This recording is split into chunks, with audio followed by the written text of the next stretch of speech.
I'm Cody. I'm another player in our campaign. If you're watching this video, you probably watched that, but if not, you should check it out.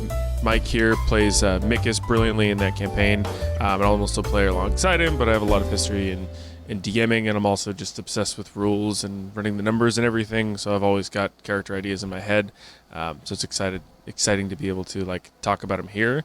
I have questions that I can ask you before you get to asking us, but I think first we'll have Eddie introduce himself. Hey, what's up, Eddie?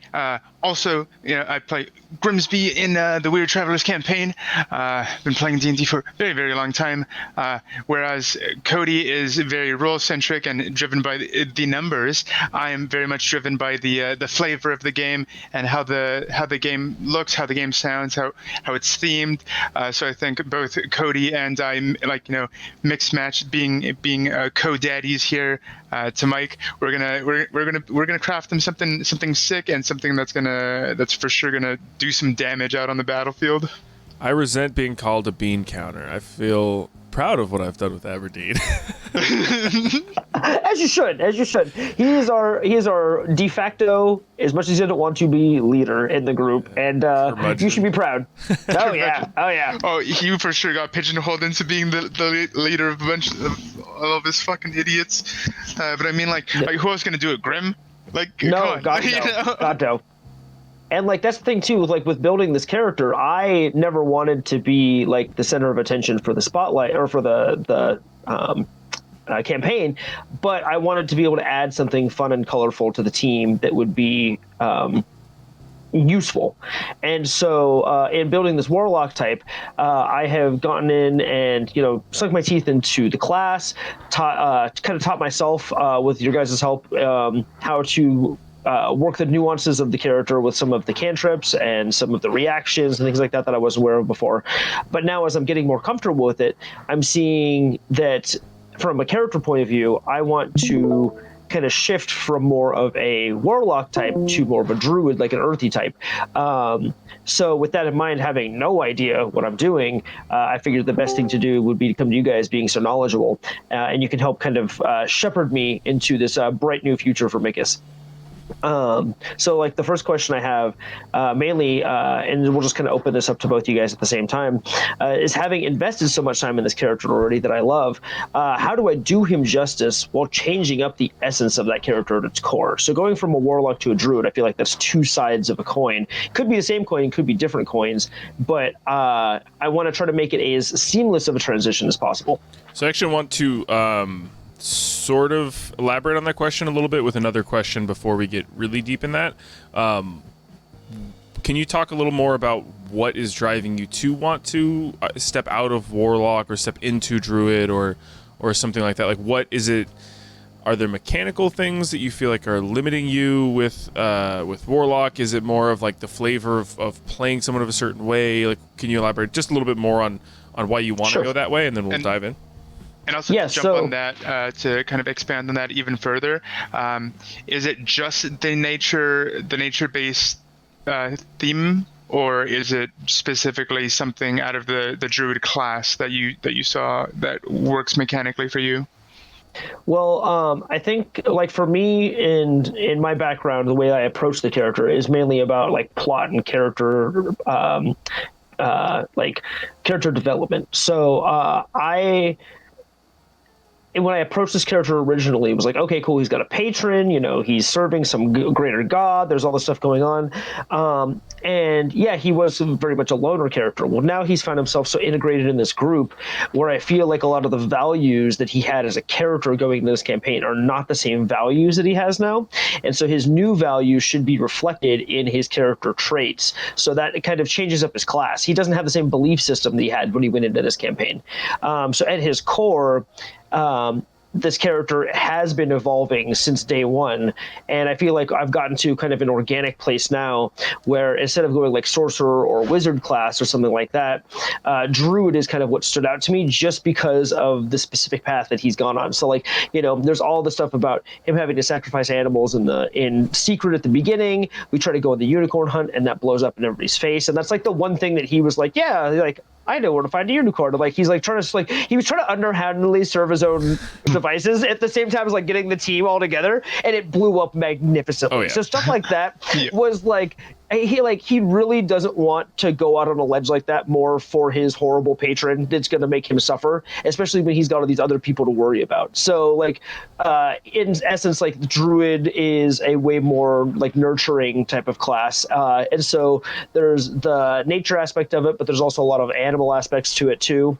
and so I feel like that's kind of what he's gravitating more towards, like a center of his being at this point.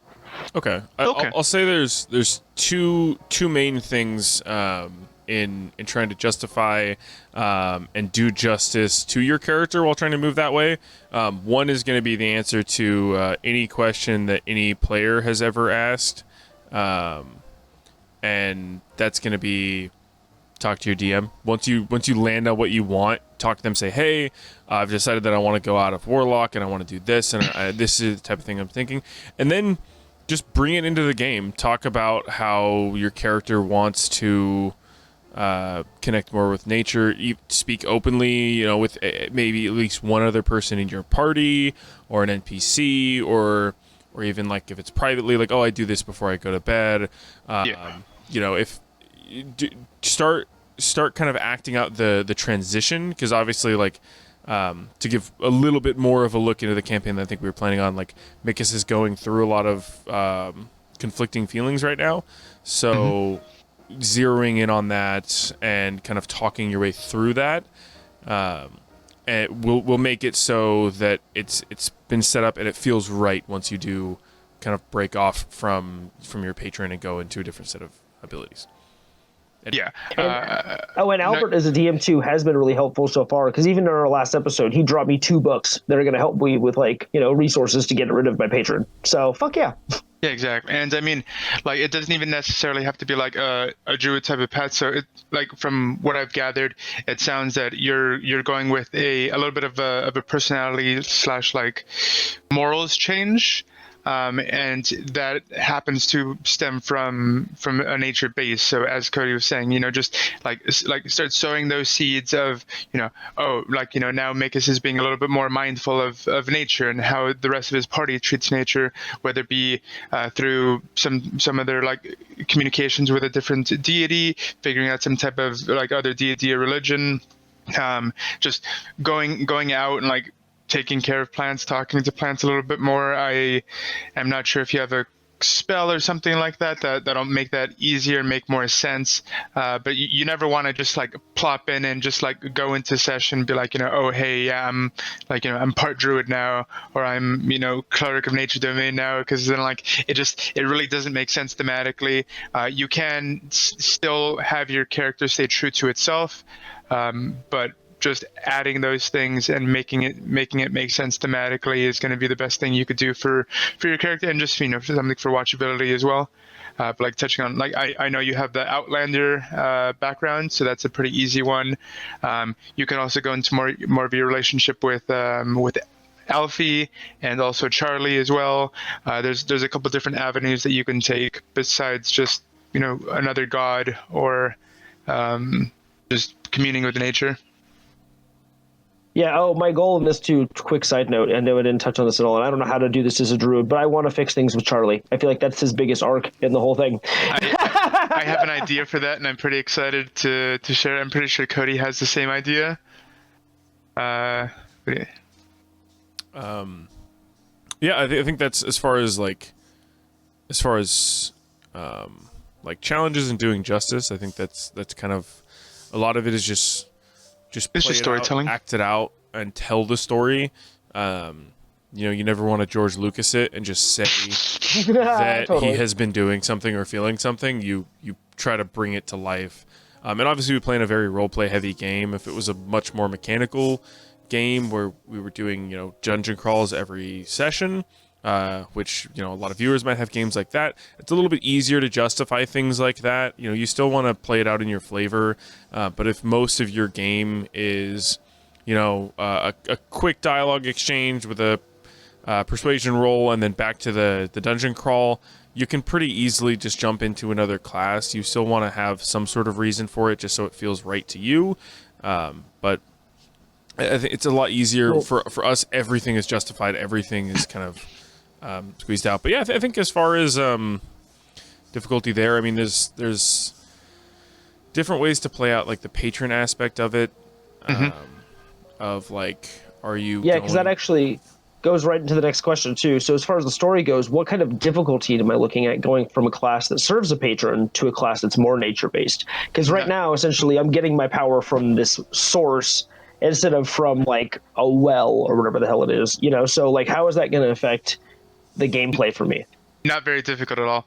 You'll still have pretty much like everything still works the exact same way. It's just going to be themed a different way. So let's say we do decide to go with druid, just for this example. Your eldritch blasts that you can theme them as like just a. If you're playing with your druid abilities at that time, they don't synergize with your warlock abilities. You're essentially starting as a level 1 druid with a level 6 warlock in your back pocket. It will present some challenges as far as power level goes, and you'll probably find yourself around level 9 or 10 feeling like you're all of a sudden weaker than everyone else. So that's something that I kind of wanted to break down here.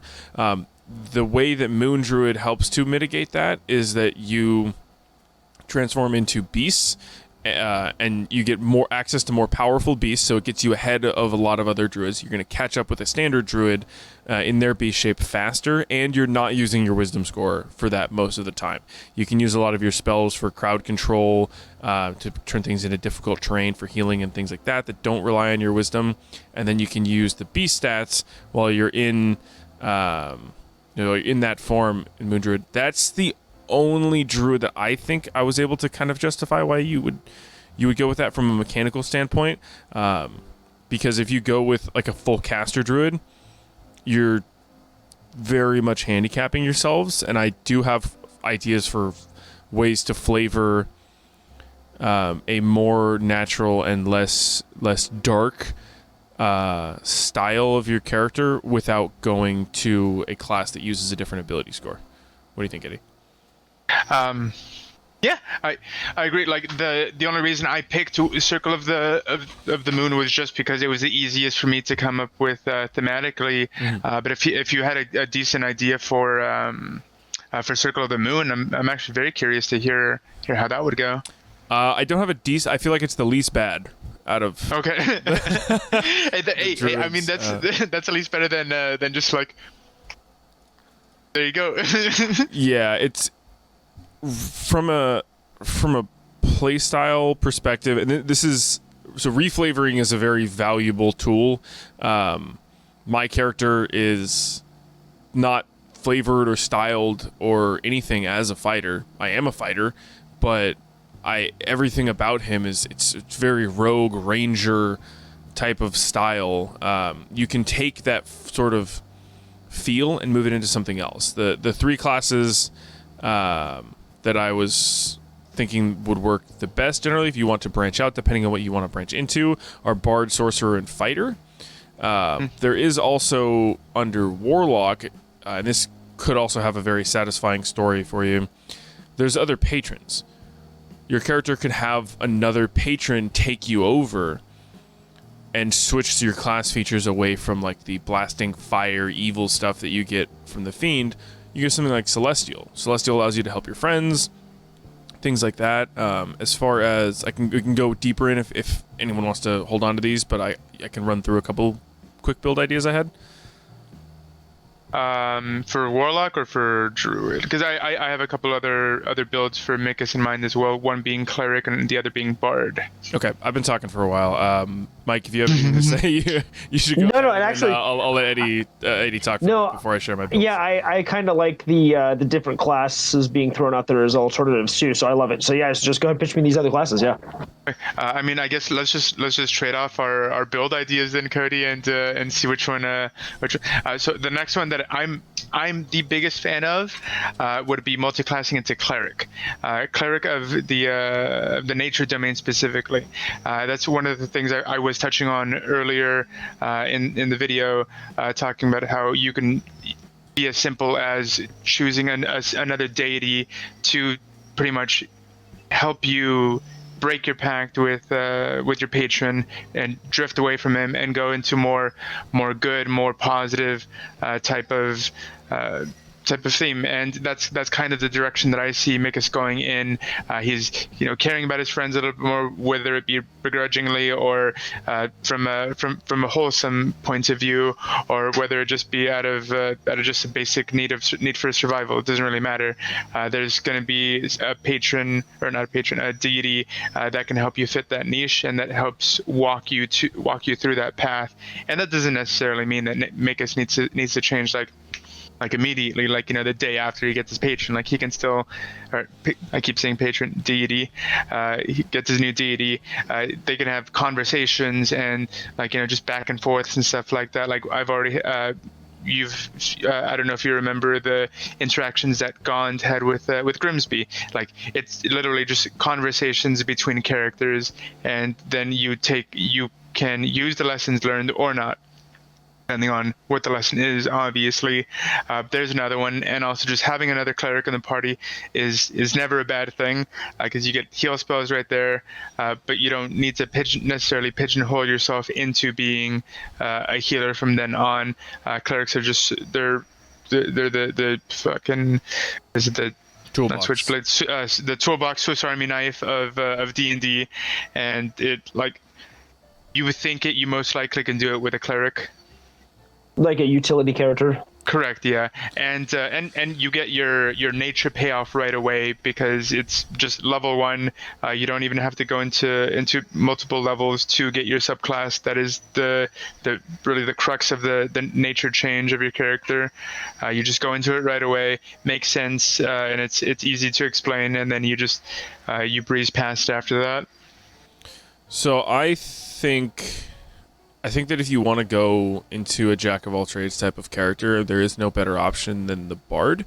Yeah. If you're going to lean more towards a nature type of thing, you're already reading from books, you go College of Lore. It gives you 3 additional proficiencies that you can choose. You can put those, if you wanted to, into nature, perception, and animal handling, or something like that.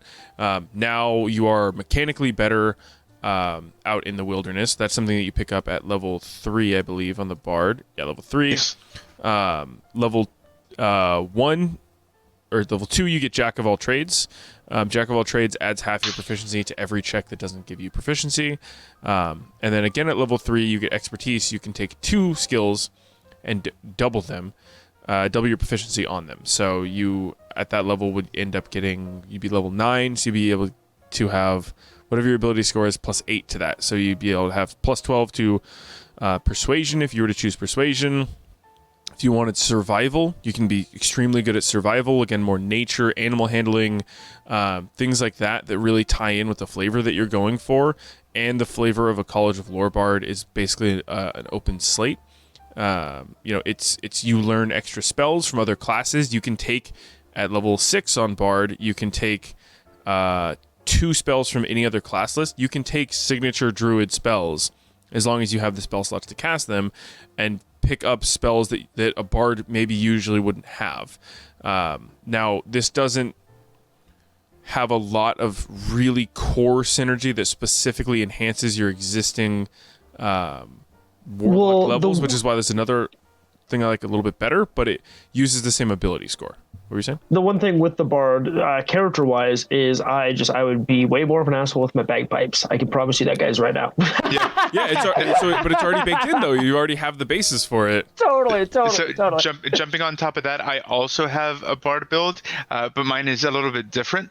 Mine would be the College of Glamour, and really the easiest way to explain that would just be to form a reconnection with Charlie, your familiar, and just like him just being like, yo, listen, all right, like let me explain to you why I think it's fucked up that you burned down this forest. And then he like goes into this whole like tale, and like you just having that conversation, the fey magic like starts to like encompass you, and he begins to like really like change your mind and really form a little bit more of a connection with like the forest, and specifically the fey forest in this case.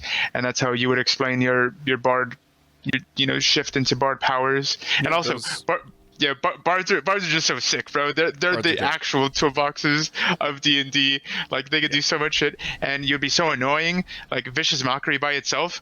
Like come on, that's like right up Mikis's alley. Like fucking playing the bagpipes to just like serenade people and like force them into a submission. Like if that doesn't sound like Mikis, like I don't know what does.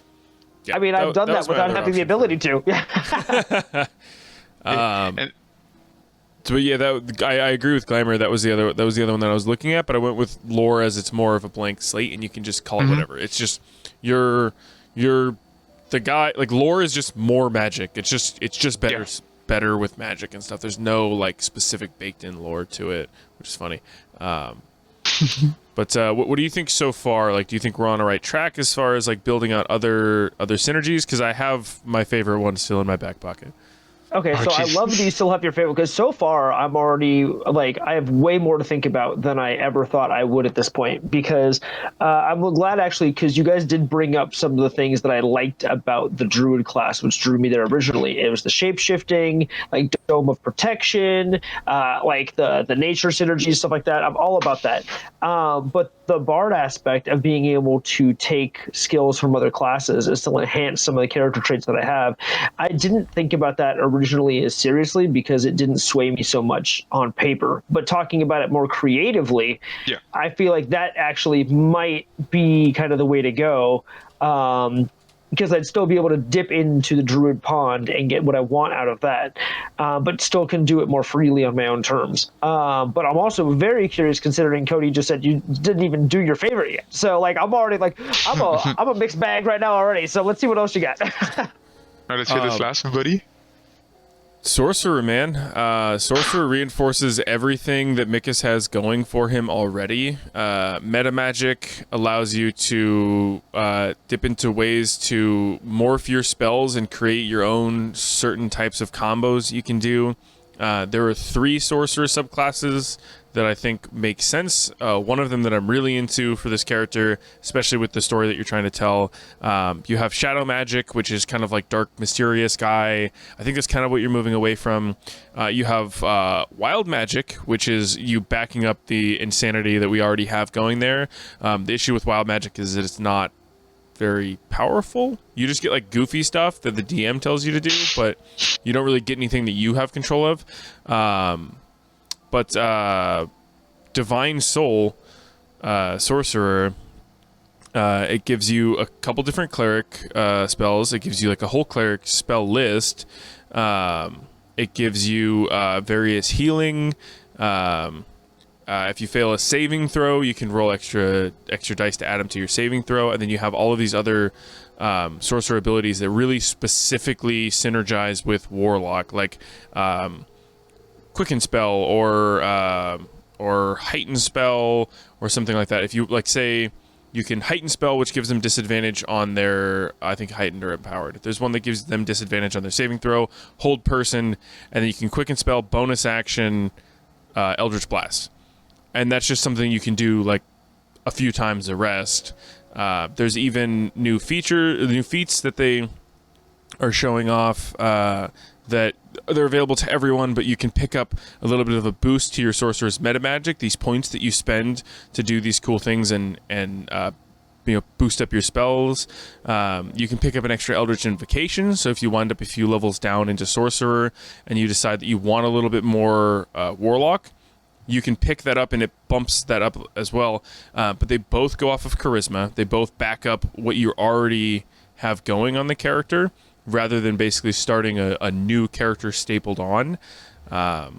You also get the subclass earlier, so all the cool stuff you get at first level, you don't have to wait until you're level 9 to get that. I did want to also touch on what level to start multiclassing, but I think Sorcerer is definitely the one that has a lot of flavor in it. It's finding power within yourself. If you're, you can choose however that power represents itself. There's obviously ways to kind of reflavor it, but I thought that the Divine Soul was a good way of like counteracting the fiend that you're already beholden to. And then there's tons of ways for you to power up your character, so Mikis is not going to find himself falling behind everyone else. Because right now, you're very powerful with your Eldritch Blast, but if you go off into Druid, you're probably going to find 4 or 5 levels from now, it's still best to use Eldritch Blast every turn. The difference is if you go Sorcerer or Warlock, Eldritch Blast keeps getting better, and if you stick with Druid, it hardly does. So I wanted to find a way to mechanically and story and everything back it up, and I think Divine Soul Sorcerer does the best job of that. No, that's yeah, no, it makes sense. It's totally sensible that way. Well, especially like the one thing I both love and hate how much I am anchored by the Eldritch Blast. Like there are certain turns where I'm like literally looking for any other option. I'm like, let me just do something. I've done 6 fucking Eldritch Blasts today, and then I'm like, nope, this is my turn. Eldritch Blast. What am I going to Eldritch Blast this time? Like, it's just, that's it. It's like, but I love it because it works. It works when I hit As a fighter of the group, I empathize with you, but I do not sympathize. I shoot things 3 times with a crossbow every turn, and one of them gets an extra D8. I feel like I told you before you picked Warlock too. I was like, "Hey, you ready to Eldritch Blast a lot?" Like, oh, you totally did. And I was like, "Yeah, sure." And then I realized that, like, because that's the thing. Like, I picked a lot of other colorful shit. I got a bunch of colorful shit in my build. Like, I don't use any of it. Yeah, Eldritch Blast is your magic crossbow, and everything else are tricks that you can pull out to reinforce it, or to like do a big illusion or a big explosion that hits a bunch of people, or things like that. Like, but you never want to kind of avoid on your Warlock having spells that are similar to Eldritch Blast, because none of them are as good. None of them. Yeah, I don't ever use Witch Bolt. I might have even gotten rid of it already. The other skill that I use, I used a lot that I still like. I can still see being very useful going forward, no matter what class, is my Misty Step, and that's a utility move. You know, like it's either Eldritch Blast or Misty Step. Those are all I got. I throw on my Mage Armor. I do those 2 things. I'm just like, all right, guys. I thought the Druid was the way to go going forward. Now I'm seeing it is a way to go. And there are many other potential really fun possibilities. So by the time we get to level 7, at this rate, maybe even level 8, I'll have to make up a new decision on where to go from here. But I have a lot to think on, and I hope this helped kind of introduce some ideas and some concepts about character building that maybe people didn't think about before. So if you had a good time watching this, come back and let's do it again. And I want to thank Eddie and Codey for showing up and doing their thing. Their unique perspectives complemented each other, I think, today very well. And I'm glad that we've got a good mixed bag of perspective and experience on our side. Thanks for watching, y'all. If you liked the video, remember to like the video, comment the video, and subscribe if you want to see a video similar to this one. See ya. And we'll be putting these out every once in a while. We don't have a set schedule on it yet, so this one we're focusing on Mikus, like we talked about, but in the future we'll be potentially focusing on other players' concepts or just new concepts in general, whether it's popular ideas or whether it's ideas that we think should be popular because we think we have a good idea about it, but it's still going to be from the lens of Mike kind of coming to us with these thoughts and kind of seeing where we go from there. Thanks for watching. Because I don't know what I'm doing. Thanks, guys. Have a good night. Later.